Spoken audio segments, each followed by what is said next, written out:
Es triste el titular de este programa, pero es que es lo que mejor lo describe. El Sporting salva 2 puntos en el Molinón Enrique Castroquini ante el Andorra, equipo que lleva sin ganar desde el 27 de septiembre.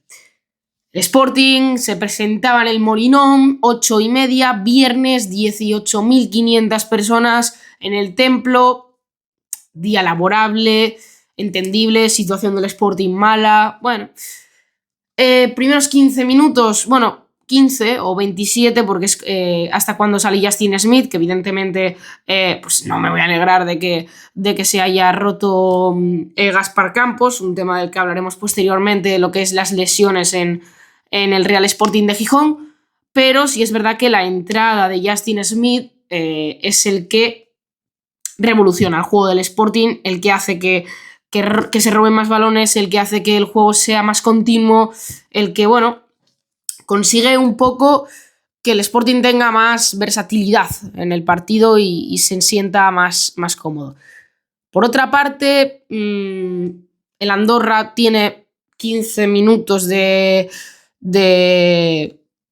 lucidez bastante sutil, porque tampoco tiene unos ataques de mano a mano, pero tiene que intervenir un par de veces Yáñez, y a partir de ahí, con la entrada de Justin y la salida de Gaspi, el Sporting empieza a jugar, acaba los últimos 5 minutos de los primeros 45 muy enchufado, teniendo ya algunos destellos de lucidez, algunos destellos de agresividad de cara a puerta, y en el enchufe que mete Borja Jiménez de la segunda parte, que es impresionante, porque los jugadores salen muy avivados al campo, con mucha gana de ganar el partido. Recuerdo alguna que otra jugada, Guille tiene 2 claras, Gelabert también tiene 2 disparos prácticamente solo, un par de mano a manos de Otero, que lo repele el centro de la zaga del Andorra. Pues el Sporting, como siempre, generando, llegando. Si es que el Sporting no tiene problema para generar y no tiene problema en las llegadas, el Sporting tiene problema en la definición. Por lo mismo, y hago un resumen muy rápido porque es un tema ya que llega a ser cansino. ¿Por qué? Porque nuestros 3 delanteros es un delantero reconvertido a extremo, un jugador de segunda federación y un jugador que no está para jugar en la competición en la que está, y mucho menos en el equipo en el que está, y es insultante lo que hizo ayer, porque para empezar es una actitud que no puede tener un jugador profesional, y mucho menos de la talla de un segunda división como es el Sporting de Gijón. Y una persona que se piensa que está por encima del escudo y del club, pues bueno. Pero para esto, un periodista que admiramos mucho desde aquí y que ojalá algún día poder hablar con él, porque desde luego es alguien que ofrece un punto de vista muy diferente al que hay en el periodismo hoy en día, que diría yo que es la libertad en persona, que es el OPI 23, y que es que dice las cosas como son, sin tapujos. Yo al final aquí puedo expresarme con un lenguaje, podemos decir, más dócil, más suave, pero él dice lo que todo el mundo piensa. O sea, él dice lo que la afición del Sporting quiere escuchar, porque es realmente lo que piensa, y él suelta realidades como puños. Y por mucho que diga aquí que Caicedo no se comportó, tiene un vídeo en las redes sociales de 3 minutos, 4, en el que dice literalmente lo que pasó. O sea, lo que pasó y cuál es el pensamiento de cualquier persona racional con 2 dedos de frente que vea fútbol. Os lo explico muy brevemente. Minuto 100, prácticamente, el Sporting pierde 1-0 por una contra del Andorra, del que también ahora hablaremos. El que provoca el penalti, porque ni siquiera lo provoca, es una acción en la que tiene fortuna el Sporting, porque es un remate que no llego a ver del todo si va a puerta de Jordi Caicedo y que toca en la mano de un defensor del Andorra. ¿Qué pasa? El árbitro va al VAR después de 5 minutos, otra cosa que es bastante lamentable, que para una jugada así tengas que estar 5 minutos tocando el pinganillo y otros 5 para revisar el penalti. O sea, se habían añadido 5 minutos y el partido terminó en el 111. En el 101, o sea, 11 minutos de añadido. A lo que vamos, Caicedo está comiéndole la oreja a Gelabert para tirar el penalti. ¿Qué pasa? Que al final se va a asegurar. Jordi Caicedo no es tirador de penaltis porque no es un jugador que suele estar en el 11 inicial del Sporting. Eso, para empezar. Y además, es que no tiene el peso que tiene un Gelabert, un Dubasín, un Gaspar para tirar el penalti. Y a mí el otro día se me cayó mucho en la rueda de prensa Borja Jiménez, porque cuando le preguntan por esto dice que entiende la frustración porque al final es el que provoca el penalti y es un delantero y entiende que esté enfadado. Sí, está muy bien querer tirar los penaltis, tener iniciativa, pero lo que no puedes hacer es encararte prácticamente con un jugador, un compañero tuyo que tiene la responsabilidad en sus pies de salvar un punto, o sea, sacar un punto en el Molinón en un partido que se te está poniendo en contra. Porque al final lo que tú tienes que hacer es apoyar al compañero y si no te lo dejan tirar como es normal, porque no se deposita tanta confianza en ti, porque eres un jugador que nos tiene acostumbrado al fallo y que para que tú tires un penalti tiene que estar fuera la mitad de la plantilla que está jugando. O sea, si estuviera Guille Rosas fuera, Diego Sánchez, Perrín, Pablo Vázquez, Curbelo, Justin, el 11 que jugó el otro día, ahí sí lo tirarías tú. O sea, tienen que estar todos fuera del campo para que lo tires tú. Pero no puedes montar ese spolín. Y es que además todo el mundo se va a celebrar el gol. Él se aparta, se va al centro del campo y cuando pita, que todo el mundo va a saludar a la grada, él se marcha para los vestuarios. No sé qué actitud es esta, porque si ya además tu juego es nefasto, por lo menos lo que yo he visto en el Sporting, no te voy a juzgar como jugador, porque al final no te he visto fuera del Sporting, no sé quién para juzgar, porque tampoco te veo entrenar, pero por lo menos el nivel de fútbol que has dado en este año y medio en el Sporting, que espero que se termine aquí en este mercado de invierno, ha sido lamentable. No puedes pretender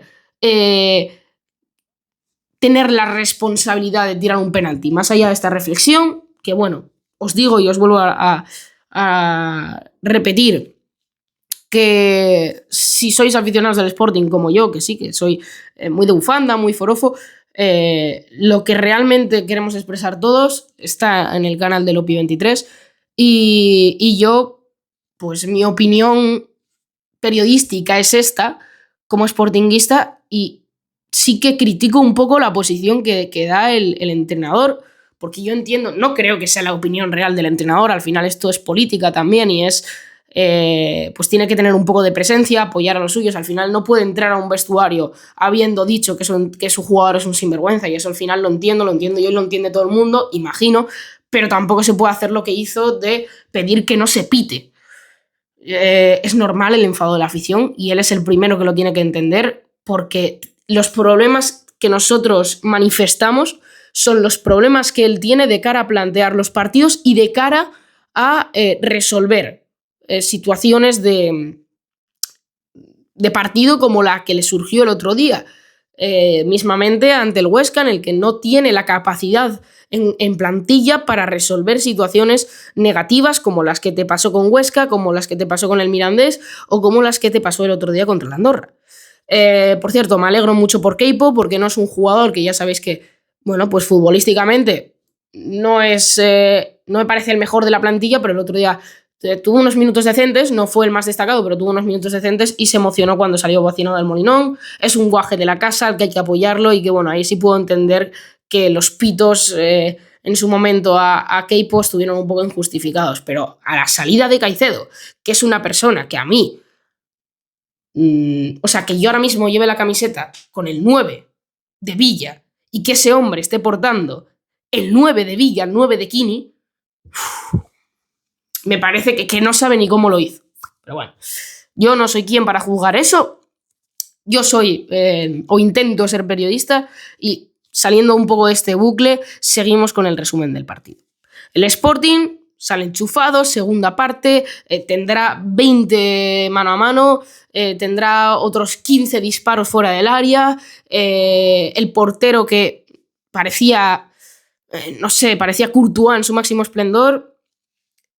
Aún así, el Sporting no consigue enchufar el gol y llega la contra. Esa jugada que tiene el Sporting todos los partidos en contras, en la que es una jugada de velocidad, en la que el Sporting pues ya físicamente está deteriorado, a más o menos el minuto 78, donde se produjo la jugada, donde el equipo no bascula, no repliega, por lo menos como es debido, y pues se quedan un 1 contra 1, un mano a mano que termina desembocando en un mano a mano ante el portero y que evidentemente a Yáñez no le puedes pedir que haga el trabajo como portero y como defensa. Eso es lo que pasa cuando arriesgas tanto, no ganas, y además en la primera que te hacen en todo el partido clara, porque sí es verdad que había tenido un par de jugadas antes el Andorra, pero sin ninguna claridad grandísima, te hacen el 1-0. Y el Sporting, pues si no es porque hay un penalti, no dará vuelta. Es verdad que el Sporting, si tuviera un delantero que las enchufara, si el otro día ganamos 3-1, todo el mundo estaría diciendo ahora que somos buenísimos y que de aquí a 2 meses estamos en ascenso directo. Pero es que la situación es que podemos plantear, no, es que si hubiera alguien que lo metiera ya, pero no lo hay, y esa es la raíz del problema. Entonces, me gusta mucho la gente que dice que claro, que es que si hubiera un delantero que las metiera o si tuviéramos más efectividad de cara a puerta, claro, claro.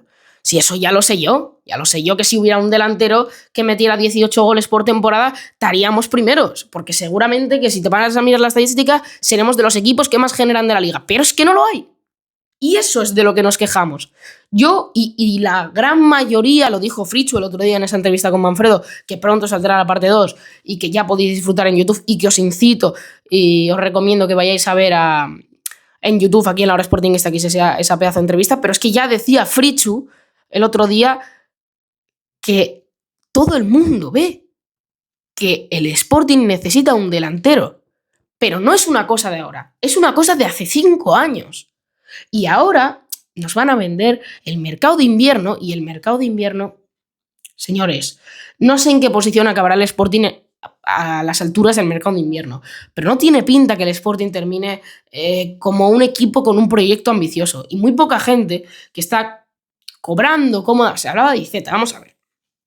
Iceta es un jugador que está... el año pasado estuvo con una gran temporada con ese Mirandés de Alex Olisi, y que sí es un jugador que suele ser cedido a equipos de segunda, pero en las condiciones que está ahora el Athletic Club, que está con una dinámica mala y que además tiene una plantilla muy corta, que además Iceta es que está jugando sus 15, 10, 20 minutos por partido, no puedes...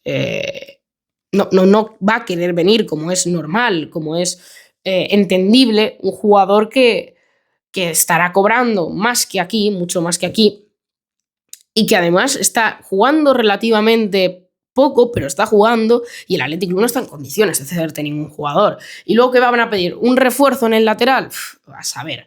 Pero es que para que funcione un mercado de invierno tienes que apostar, y mucho. Y es que además van a ser cesiones. No os penséis que van a ser fichajes como los que hizo el Oviedo con los Nacho Vidal, con los Portillo. No sé, yo sinceramente es que no lo veo. No, yo creo que es una cuestión ya no de rabia, como sí se puede tener en caliente. Yo creo que es una cuestión de desesperación, porque ves que el equipo lo intenta, ves que el equipo está jugando, pero que no acaba de entrar la pelota. Y es que esto ya no es una cuestión de buena o mala suerte, es una cuestión de que no tienes a alguien que la remate, y es que sin eso el fútbol tiene muchas derivaciones. O sea, puedes hablar de táctica, puedes hablar de técnica, pero lo básico para que todo el mundo lo entienda es meter la pelota dentro de la portería, y si no somos capaces de meter la pelota dentro de la portería, todo lo demás ya no importa. Por lo demás, próximo partido sería en Copa, 3 de diciembre, ante el Mirandés, de nuevo allí en Real Arena. Y a ver si se puede pasar de ronda. Lo más seguro es que si se pasa, el siguiente partido se jugaría contra un Primera o contra un Segunda Alto.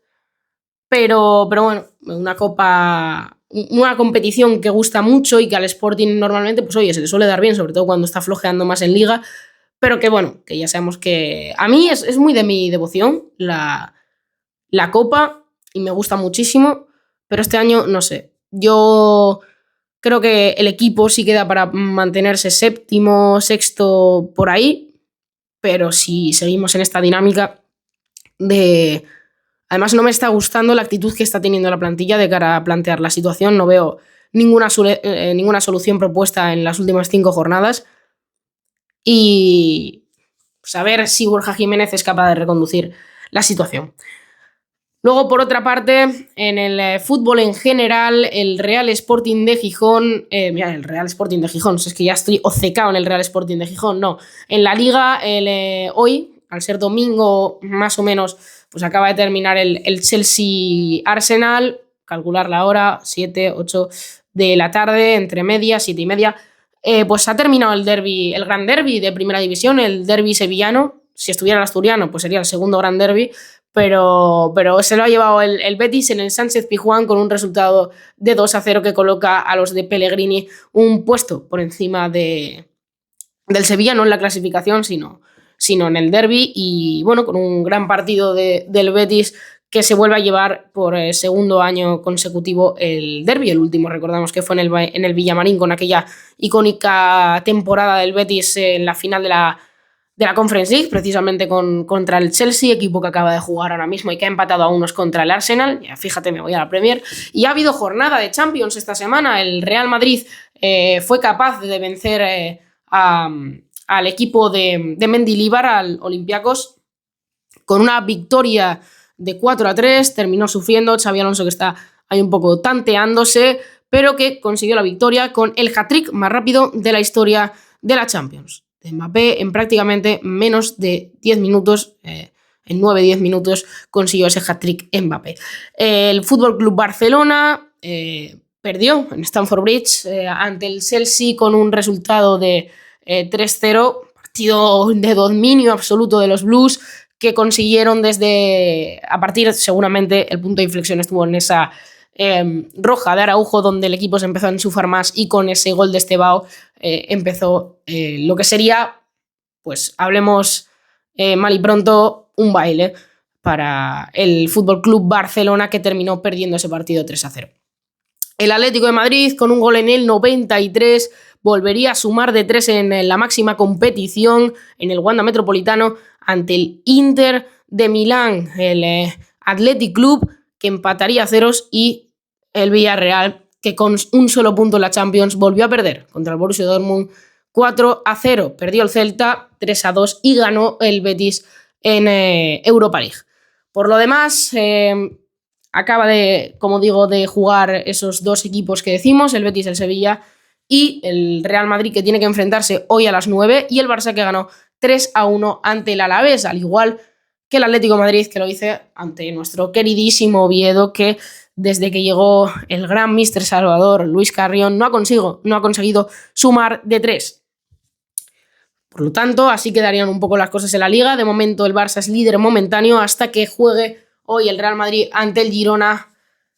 Y por lo demás, señores, esto es todo aquí en La Hora Sportinguista. Programa un poco, no sé, me encuentro en este programa como que desesperado, ¿no? Porque de verdad quiero creer en el proyecto, porque sabéis que Borja Jiménez es un entrenador que me entusiasma en el alma, y creo que de verdad el Sporting ha tenido una pequeña apuesta este año, no ha sido muy grande, pero me da rabia la situación, me da rabia y me da prepotencia, porque de verdad este año voy con mucha gana al Molinón, y es desesperante ver cómo vas perdiendo poquito a poco la ilusión. Pero bueno, siempre seguiremos al pie de cañón en este barco, siempre subidos al barco del Real Sporting de Gijón, sea donde sea, en la competición que sea y en la ciudad que sea.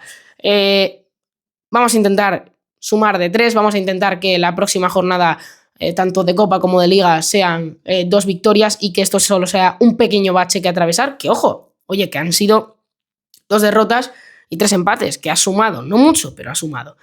Pues esto es todo, muchísimas gracias por escucharnos y nos vemos en el siguiente programa.